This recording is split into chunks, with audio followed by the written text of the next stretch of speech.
وسلم کے پیارے دیوانوں، السلام علیکم ورحمۃ اللہ وبرکاتہ۔ وعلیکم السلام ورحمۃ اللہ وبرکاتہ۔ آئیے کچھ عرض و معروض سے قبل ہم نبی کریم صلی اللہ علیہ وسلم کے بارگاہ میں خراج عقیدت پیش کریں، اور جس طرح میں درود پاک پڑھوں آپ بھی پڑھیں۔ الصلاۃ والسلام علیک یا رسول اللہ، الصلاۃ والسلام علیک یا رسول اللہ، الصلاۃ والسلام علیک یا حبیب اللہ، الصلاۃ والسلام علیک یا حبیب اللہ، الصلاۃ والسلام علیک یا نور اللہ، الصلاۃ والسلام علیک یا نور اللہ، صلی اللہ تعالی علیہ وسلم۔ صلی اللہ تعالی علیہ وسلم۔ میرے پیارے آقا صلی اللہ علیہ وسلم کے پیارے دیوانوں، یہ اللہ کا شکر و احسان ہے کہ اللہ تبارک و تعالیٰ نے ہماری اتنی تو لمبی زندگی کی کہ ہم اس 27 رجب تک پہنچ چکے ہیں۔ یہ اللہ کا فضل اور احسان ہے، اور بہت ایسے تھے ہم میں جو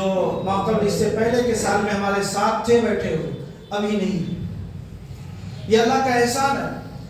آج تمام لوگوں کو پتہ ہے کہ سفر معراج کے بارے میں کہ آقا صلی اللہ علیہ وسلم نے اسی رات آپ صلی اللہ علیہ وسلم معراج تشریف لے گئے، اور آقا صلی اللہ علیہ وسلم کی ملاقات اللہ رب العزت سے ہوئی، اور اللہ نے کیا کیا چیزیں عطا فرمائی، اور کیا اللہ تبارک و تعالیٰ نے اپنے فضل و کمال سے ہم بندوں کو بھی عطا کیا۔ یہ سب باتیں ہم نے اس سے ماقبل کے بارے میں پہلے ہی ہم جان چکے ہیں، مگر آج کچھ سوال ہے کہ سفر معراج کے بارے میں کچھ سوال ہے ہمارا کہ یہ سفر معراج اللہ تبارک و تعالیٰ نے کیوں عطا فرمائی، اور اللہ تبارک و تعالیٰ نے آقا صلی اللہ علیہ وسلم کو جو معراج پر بلایا اس کی وجہ کیا تھی، اور اللہ کے رسول صلی اللہ علیہ وسلم معراج تشریف لے گئے تو آقا صلی اللہ علیہ وسلم نے کیا کیا چیز مشاہدہ فرمائی، اور ہمارے آقا صلی اللہ علیہ وسلم نے کیا کیا چیز دیکھی، اس کے بارے میں انشاءاللہ ہم جانیں۔ سب سے پہلی بات کہ جو میں نے آیت کریمہ پڑھی ہے 15ویں پارے کے پہلا صفحہ، اللہ تبارک و تعالیٰ نے اس قرآن پاک کی اس آیت میں اللہ تبارک و تعالیٰ نے اپنے محبوب کو جو معراج پر بلایا، سو اس معراج کو بیان فرمایا، اور یہ معراج کا تذکرہ کرنا اور معراج کے محفل لگانا یہ اور کچھ نہیں بلکہ اللہ تبارک و تعالیٰ کی یہ سنت ہے کہ اللہ تبارک و تعالیٰ نے سب سے مقدس کتاب میں اللہ تبارک و تعالیٰ نے معراج کا تذکرہ فرما کر ہم مومنوں کے لیے یہ شان بخشی ہے کہ اللہ تبارک و تعالیٰ نے یہ احسان بخشا ہے کہ تم معراج کا تذکرہ کرتے رہو گے اور قرآن کی آیت پڑھتے رہو گے اور ثواب پاتے رہو گے۔ یہ اللہ کا احسان ہے کہ اللہ تبارک و تعالیٰ نے ہمیں یہ بھی موقع میسر فرمایا۔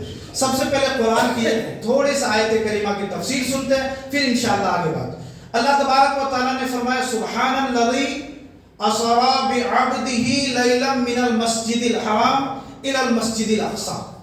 سب سے پہلے اللہ تبارک و تعالیٰ نے اس آیت کریمہ کی ابتدا جو فرمائی سبحان فرمایا۔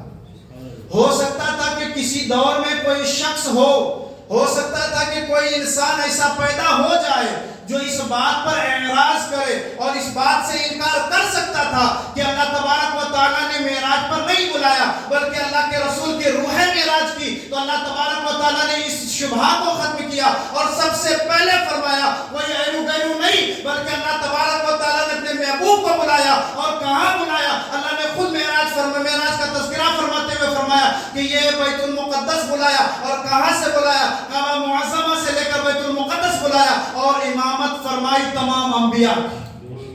یہ معراج کا سب سے پہلے یہ اللہ تبارک و تعالیٰ نے پاکی بیان اپنی فرمائی کہ پاک ہے وہ رب جس نے اپنے بندہ خاص کو لے گیا کہاں؟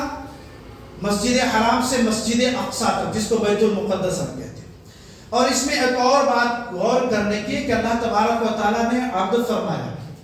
اللہ تبارک و تعالیٰ نے قرآن مقدس میں بہت ساری آیتیں آپ کو ایسی ملے گی جس میں اللہ تبارک و تعالیٰ نے رسول فرمایا، کہیں نبی فرمایا، کہیں یاسین فرمایا، کہیں طٰہٰ فرمایا، اور رسول اللہ کے بہت سارے شان بیان فرمایا اللہ تبارک و تعالیٰ نے، مگر یہاں عبد استعمال کیا۔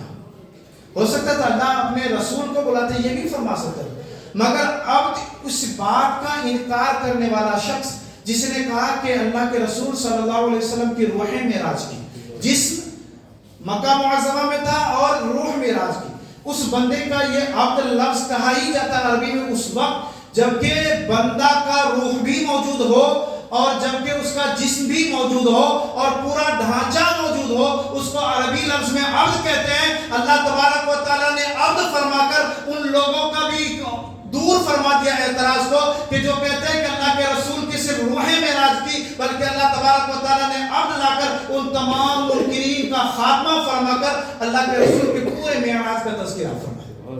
یہ بات ہے۔ اب یہ معراج کا یہ آیت کریمہ سے اور اس کا انکار کرنے والا شخص مسلمان نہیں ہوگا، وہ کافر ہو جائے گا۔ کیوں؟ معراج کا جو انکار کرے گا اور اس آیت کا انکار ہوگا، اور قرآن کے ہر ایک حرف کا انکار کرنا کفر ہے۔ تو یہ آیت کریمہ۔ اب یہ معراج کے پورے واقعات آپ کے ذہن میں موجود ہیں، میں صرف آپ کو ادھر غور کروانا چاہتا ہوں، توجہ دلانا چاہتا ہوں۔ اللہ کے رسول صلی اللہ علیہ وسلم کو اللہ تبارک و تعالیٰ نے معراج کیوں عطا کی؟ ایک سوال ہے کہ اللہ تبارک و تعالیٰ اور دنوں میں بھی معراج عطا کر سکتا ہے، مگر یہ 27 رجب کو اللہ تبارک و تعالیٰ نے اپنے محبوب کو معراج کیوں عطا کی؟ اس کی بات یہ ہے کہ آقا صلی اللہ علیہ وسلم اس دن غمگین تھے ظاہری حالت، اور ہمارے آقا صلی اللہ علیہ وسلم غمگین ہو یہ اللہ کو کبھی گوارا نہیں۔ اور ہوتا ہے کہ انسان جب غمگین ہو اور جب اس کا موڈ صحیح نہ ہو تو اس کا دل چاہتا ہے کہ کوئی ایسی خوشگوار جگہ پر جایا جائے اور اتنی بہترین جگہ پر جایا جائے کہ ان کے یہ جو غمگین ہے اس غمگینی دور ہو جائے اور بندہ خوش ہو جائے۔ اللہ تبارک و تعالیٰ کے محبوب غمگین ہے تو اللہ تبارک و تعالیٰ کو ہرگز گوارا نہیں۔ اللہ تبارک و تعالیٰ نے اپنے محبوب کو اور حضرت جبرائیل کے ذریعے یہ خبر پہنچائی کہ اے جبرائیل کہہ دو میرے محبوب سے کہ وہ غمگین ہرگز نہ ہو، ان کو سیر کروایا جائے اور ایسی جگہ بھی سیر کروائی جائے اور ایسی جگہ پر بلایا جائے جہاں تک آج تک کوئی گیا ہی نہیں۔ میرے محبوب کو کہہ دو کہ وہ معراج پر تشریف لائے۔ وجہ کیا تھی؟ کہ محبوب غمگین نہ ہو، اور اللہ تبارک و تعالیٰ سے اللہ کے رسول نے دعا نہیں فرمائی تھی کہ اللہ مجھے معراج پر بلا لے۔ حالانکہ آپ کو پتا ہوگا کہ موسیٰ علیہ السلام نے کئی مرتبہ اللہ سے دعا کی تھی اللہ اپنا دیدار عطا کرتے، مگر آقا صلی اللہ علیہ وسلم نے دعا نہیں فرمائی، صرف دلی بات تھی۔ اللہ تبارک و تعالیٰ علیم بذات الصدور ہے، اللہ کے رسول کو بلا لیا۔ مگر ایک اور بات کہ قرآن پاک کی ایک آیت کریمہ ہے کہ اللہ تبارک و تعالیٰ نے جو ہمارے قبلہ کو تبدیل کیا، یہ بات الگ ہو رہی ہے مگر صرف سمجھانے کے لیے۔ ہمارے قبلہ پہلے بیت المقدس تھا، پھر کعبہ ہوا، مگر وہاں اللہ تبارک و تعالیٰ نے فرمایا قد نرى تقلب وجهك في السماء، اے محبوب میں دیکھ رہا ہوں کہ آپ بار بار آنکھ اٹھا رہے ہیں اور اپنی نظریں اوپر کر رہے ہیں۔ اللہ کے رسول نے دعا نہیں فرمائی تھی، بلکہ اللہ کے رسول صلی اللہ علیہ وسلم آنکھیں اوپر کر کے اپنے چہرہ انور کو اوپر کر کے دیکھ رہے تھے کہ اللہ تبارک و تعالیٰ حکم فرمائے میں قبلہ تبدیل کر لوں۔ اللہ تبارک و تعالیٰ کی چاہت اور اللہ تبارک و تعالیٰ نے بیت المقدس سے کعبہ معظمہ پھیر دیا، یہ صرف چاہتے رسول اللہ ہے، یہ دعا نہیں ہے، بلکہ اللہ کے رسول نے چاہی تو اللہ تبارک و تعالیٰ نے قبلہ تبدیل کر دیا، اور اللہ کے رسول غمگین ہوئے تو اللہ تبارک و تعالیٰ نے اپنے دیدار عطا کر دیا۔ اور یہ بات ہے کہ اللہ کے رسول جن کے بارے میں کہہ دے وہ ہو جاتا ہے، اللہ کے رسول۔ تو یہاں صرف چاہت تھی، مگر ایک حدیث مشکات کی میں بتاؤں، اللہ کے رسول چاہے تو قبلہ تبدیل ہو جائے، مگر صرف دلی بات ہو، دعا نہیں، زبان سے نکلی نہیں، مگر مشکات میں یہ حدیث ہے، آقا صلی اللہ علیہ وسلم نے ارشاد فرمایا میرا دل چاہتا ہے، اور رسول اللہ کا جو دل چاہے وہ ہوتا ہے۔ یہ دنیا کی ادھر کی ادھر ہو جائے مگر رسول اللہ کے فرمان کبھی نہیں ٹلتا۔ اللہ کے رسول فرماتے ہیں کہ میرا دل چاہتا ہے کہ میں کسی کو مصلی پر کھڑا کر دوں، اور مصلی پر کھڑا کرنے کے بعد پھر کچھ لوگوں کے ساتھ میں نکلوں، اور جو مسجد میں جماعت کے ساتھ نماز پڑھنے نہیں آتا ان کے گھروں میں آگ لگا دوں، ان کے گھریں جلا دوں۔ صرف چاہت تھی کہ وہاں قبلہ تبدیل ہو گیا، یہاں آقا صلی اللہ علیہ وسلم فرما رہے تو نماز اہم ہے۔ تو یہ آقا صلی اللہ علیہ وسلم کی پہلی بات دلجوئی ہو اور اللہ کا دیدار، اس لیے اللہ کے رسول کو معراج عطا ہوئی۔ اب مکمل یہ کہ اللہ تبارک و تعالیٰ نے اپنے محبوب صلی اللہ علیہ وسلم کو بیت المقدس لے گئے، وہاں امامت فرمائی، اور آپ صلی اللہ علیہ وسلم وہاں سے براق سے تشریف لے گئے، اور آپ صلی اللہ علیہ وسلم لامکہ پہنچے۔ یہ تمام باتیں آپ کے ذہن میں ہیں۔ لامکہ پہنچے، اللہ سے ملاقات ہوئی، اللہ تبارک و تعالیٰ سے راز و نیاز کی باتیں ہوئی، اور وہ باتیں ہوئی جو کوئی نہیں جانتا، صرف اللہ اور اللہ کے رسول جانتے ہیں۔ پھر آقا صلی اللہ علیہ وسلم کو اللہ تبارک و تعالیٰ نے تحفہ عطا فرمائی، نماز عطا کیا، اور نماز لے کر تشریف لائے۔ آقا صلی اللہ علیہ وسلم خود فرماتے ہیں، اور یہ حدیث موجود ہے، آپ صلی اللہ علیہ وسلم نے فرمایا کہ جس دن معراج مجھے عطا کیا گیا۔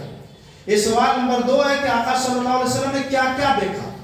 سب سے بڑی بات تو اللہ کے رسول صلی اللہ علیہ وسلم نے اس دن اللہ تبارک و تعالیٰ کا دیدار کیا، کھلی آنکھوں سے دیدار کیا۔ اس آنکھوں سے آپ صلی اللہ علیہ وسلم نے دیدار فرمایا۔ حضرت موسیٰ علیہ السلام حضرت موسیٰ علیہ السلام نے صرف اور صرف اللہ کے جلوے کا دیدار کیا، بے ہوش ہوئے، مگر اللہ کے رسول صلی اللہ علیہ وسلم نے اپنی کھلی آنکھوں سے اللہ کا دیدار فرمایا۔ اور جب تشریف لائے تو آپ صلی اللہ علیہ وسلم مسجد نبوی میں بیٹھ کر صحابہ سے آپ صلی اللہ علیہ وسلم نے فرمایا کہ میں نے کچھ اور چیزیں بھی دیکھی، صرف اتنا ہی نہیں دیکھا۔ آپ صلی اللہ علیہ وسلم فرماتے ہیں جب مجھے جہنم کے احوال میرے سامنے پیش کیے گئے تو میں نے جہنم میں ایک شخص کو ایسا دیکھا کہ وہ پڑا ہوا ہے، اور کچھ فرشتے اس پر مسلط ہے، اور فرشتے اس پر پتھر سے اس کے سروں کو کچل رہا ہے۔ میں نے جبرائیل سے پوچھا، جبرائیل یہ کیا ماجرا ہے، یہ کون لوگ ہیں کہ فرشتے اس کے سر کو کچل رہے ہیں؟ تو جبرائیل نے عرض کیا یا رسول اللہ صلی اللہ علیہ وسلم، آپ کی امت کے وہ شخص ہیں جس کے سر بھاری ہو جاتے تھے نماز کی وجہ سے۔ یا رسول اللہ صلی اللہ علیہ وسلم، یہ وہ آپ کی امت ہے جن کے سر نماز کی وجہ سے بھاری ہو جاتے تھے۔ جب نماز کا وقت ہوتا تھا تو ان کے سر بھاری ہو جاتا تھا، یہ جاتا نہیں تھا، نماز پڑھتا نہیں تھا۔ یا رسول اللہ صلی اللہ علیہ وسلم، یہ اور اس میں وہ صرف شخص نہیں ہے جو نماز چھوڑتا تھا۔ آپ صلی اللہ علیہ وسلم کے بارگاہ میں حضرت جبرائیل نے عرض کیا یا رسول اللہ صلی اللہ علیہ وسلم، اس میں وہ بھی شخص موجود ہے جو نماز پڑھتا تھا، اس کا بھی سر کچلا جائے۔ اللہ حضرت جبرائیل سے حضور نے فرمایا وہ کیسے جبرائیل کہ یہ نماز پڑھتے ہوں پھر بھی ان کا سر کچلا جا رہا، کیا بات ہے؟ حضرت جبرائیل نے عرض کیا یا رسول اللہ صلی اللہ علیہ وسلم، یہ نماز پڑھتے تھے مگر وجہ یہ ہے کہ ان کے سر کچلے جا رہے ہیں۔ وجہ یہ ہے کہ یہ بندہ نماز تو پڑھتا تھا مگر نماز میں چوری کیا کرتا تھا، یعنی رکوع اور سجدہ صحیح سے ادا نہیں کیا کرتا تھا، اس وجہ سے آج فرشتے اس کے سر کچل گئے۔ ہمیں معراج کے صرف فائدے ہمیں نظر آتے ہیں، کیا اس سے ہمیں سبق نہیں ملتا کہ نماز سے جن کے سر وہ جلتے ہوں اور نماز کے اذانیں جب سنتے ہوں تو وہ بستر پہ لیٹ جاتے ہوں؟ کو کیا انہیں یہ سبق نہیں ملتا کہ معراج میں رسول اللہ نے یہ بھی دیکھا اور آپ نے یہ بھی فرمایا کہ سر کچلا جا رہا، اور آقا صلی اللہ علیہ وسلم فرماتے ہیں کہ صرف ایک مرتبہ سر نہیں کچلا جا رہا، بلکہ وہ بندہ جب سر کچلتا ہے اور وہ پتھر دور ہوتے ہیں، جیسے فرشتہ اٹھانے جاتا ہے پھر وہ آتا ہے تب تک میں اس کا سر بھی جمع ہو جاتا ہے، پھر پہلے کی طرح ہو جاتا ہے، پھر فرشتے مارتے، اسی طرح مسلسل اس پر جاری ہے۔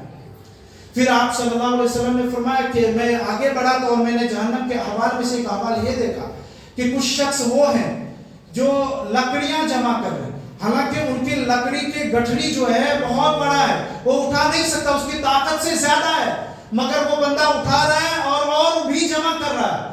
تو میں نے جبرائیل سے پوچھا ہے جبرائیل یہ کون لوگ ہیں جو گٹھڑی تو ان کے بہت زیادہ ہے لکڑیاں، مگر یہ کیوں اٹھا رہے ہیں، وجہ کیا ہے، یہ کون لوگ ہیں؟ حضرت جبرائیل نے عرض کیا یا رسول اللہ صلی اللہ علیہ وسلم، آپ کی امت کے وہ شخص ہے یہ جو کسی کی امانت لیتا تھا، پھر امانت چکا نہیں پانے کے بعد بھی کسی سے پھر بھی امانت لیتا تھا، اور اپنی زبان میں کہے تو کسی سے قرض لیتا تھا اور چکا نہیں پاتا تھا پھر بھی قرض لیتا تھا۔ حضرت جبرائیل کہتے ہیں یا رسول اللہ صلی اللہ علیہ وسلم، دنیا میں اس نے امانت لی اور امانت واپس نہیں کیا، پھر بھی لوگ سے لیتے رہے حتیٰ کہ یہ مر گیا۔ اس کی حالت یہ ہے کہ یہ گٹھڑیاں جمع کر رہے اور جمع کر رہے اور اس کی طاقت سے زیادہ، پھر بھی یہ جمع کر کے سر پہ لے رہے۔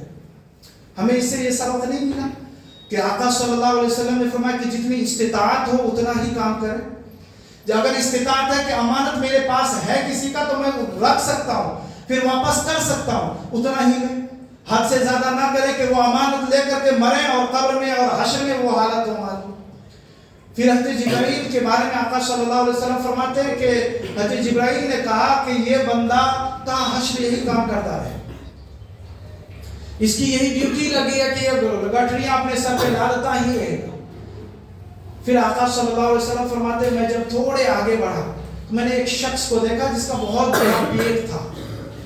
جہنم کے احوال میں سے میں نے دیکھا کہ ایک شخص کا بہت بڑا پیٹ تھا اور اس پیٹ میں جہنمی سانپ بیٹھا ہوا تھا اور وہ شخص اٹھنے کی کوشش کر رہا ہے. وہ اٹھ کر کھڑا ہو جاتا ہے مگر کھڑا ہونے کے بعد پیٹ زیادہ بھاری ہونے کی وجہ سے پھر گرتا ہے اور وہ سانپ اس کو ڈس بھی رہا ہے.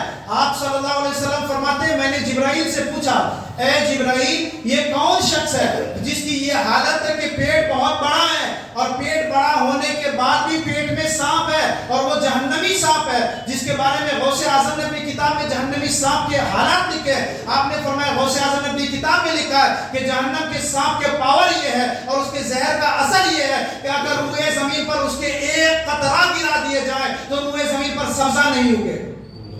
وہ جہنم کے وہ اژدھا اس کے پیٹ میں بیٹھا. حضرت جبرائیل نے عرض کیا یا رسول اللہ صلی اللہ علیہ وسلم یہ آپ کی امت کے وہ شخص ہے آپ کی امت کے وہ شخص ہے جو بندہ سود کھاتا تھا, انٹرسٹ لیتا تھا, کسی کو پیسہ دینے کے بعد اس سے فائدہ حاصل کرتا تھا. آقا صلی اللہ علیہ وسلم نے جبرائیل سے پوچھا کہ یہ ہمیشہ اس کے ساتھ ہوگا؟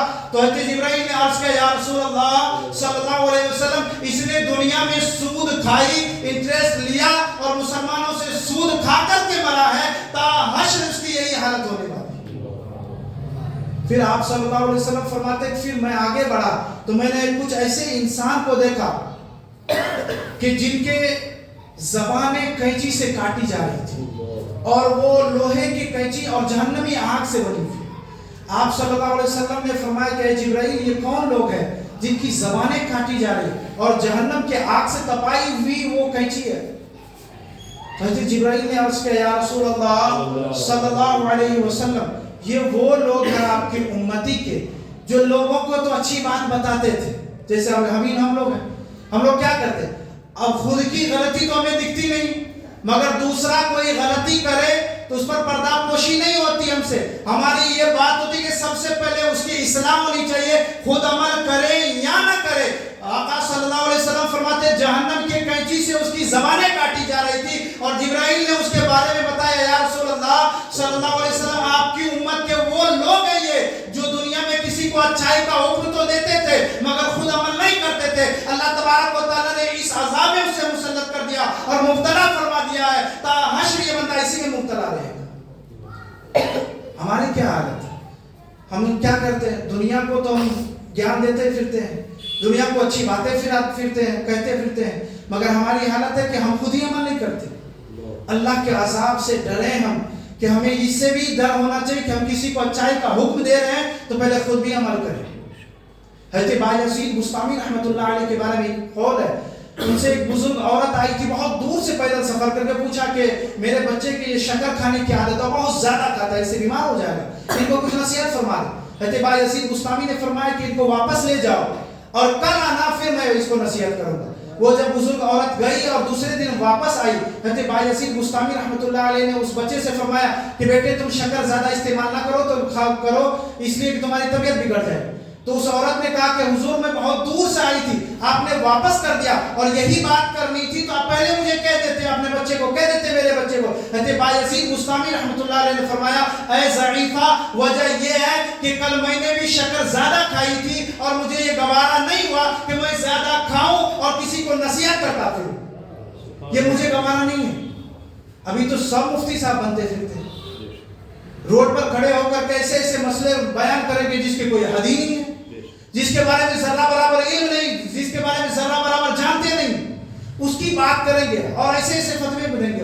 حضور نے ایسے لوگوں کے بارے میں فرمایا فضلوا وضلوا, یہ خود بھی گمراہ ہوتے ہیں اور دوسرے کو بھی گمراہ کرتے ہیں, خود تو عمل پیرا کسی پر ہوتے نہیں اور دوسرے کو بھی بتاتے پھرتے.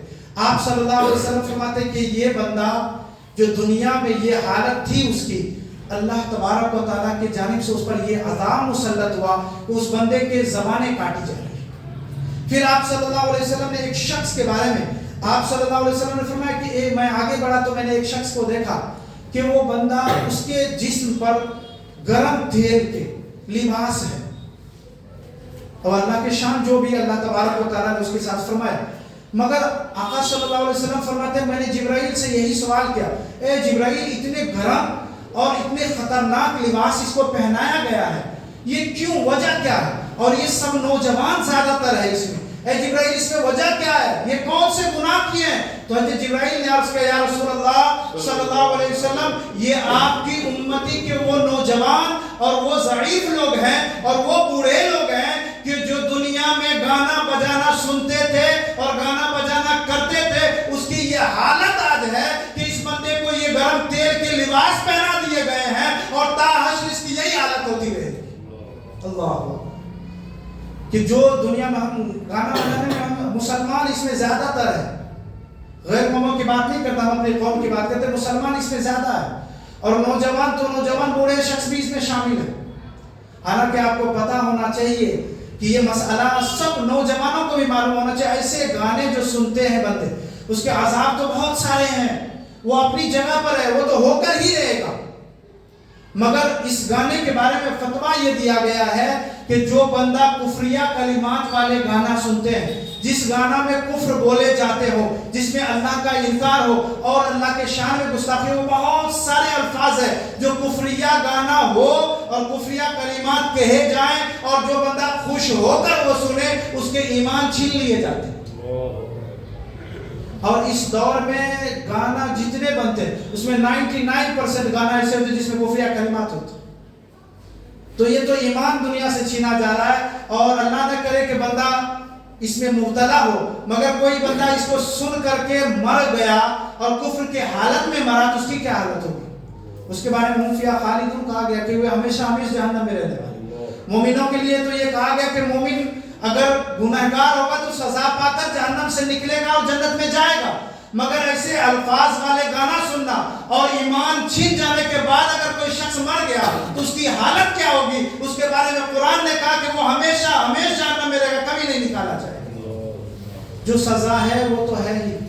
اللہ کے بندے، معراج سے یہ بھی سیکھنے کو ہمیں ملتا ہے کہ ہم گناہوں سے بھی دور ہوں اور گناہ سے بچیں. اور اگر ہم گناہ سے بچتے ہیں تو انشاءاللہ ہمارا دنیا بھی کامیاب، قبر بھی کامیاب اور آخرت بھی کامیاب، اور انشاءاللہ ہمارے نیک عمل سے اللہ تعالیٰ راضی ہوگا، پھر ہمیں جنت بھی عطا فرمائے.